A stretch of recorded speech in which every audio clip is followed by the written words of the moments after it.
Did you know the difference between RA and OA? Of course you did. That's why you're here.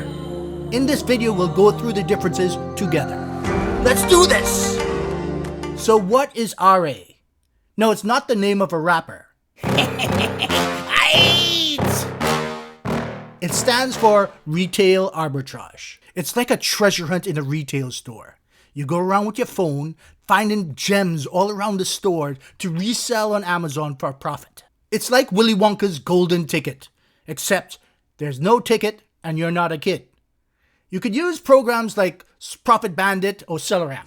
And what about OA? It's not an abbreviation for Overeaters Anonymous. It stands for Online Arbitrage.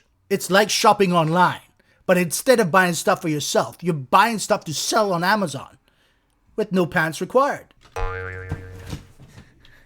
You just analyze the products on the retailer's website using Keepa, Helium 10, or Jungle Scout, and then you get it shipped to yourself. Oh good, delivery.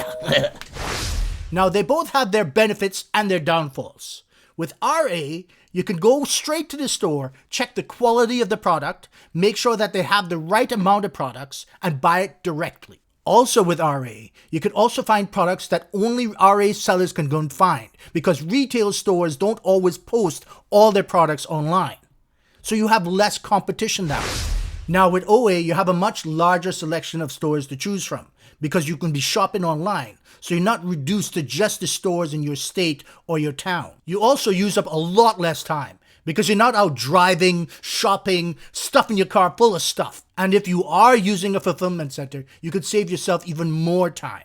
You could analyze the product and then get it shipped there. And then you could use that extra time to do what's really important. Now, if you want to know how to implement shipping your products to Amazon, just press on the screen right now.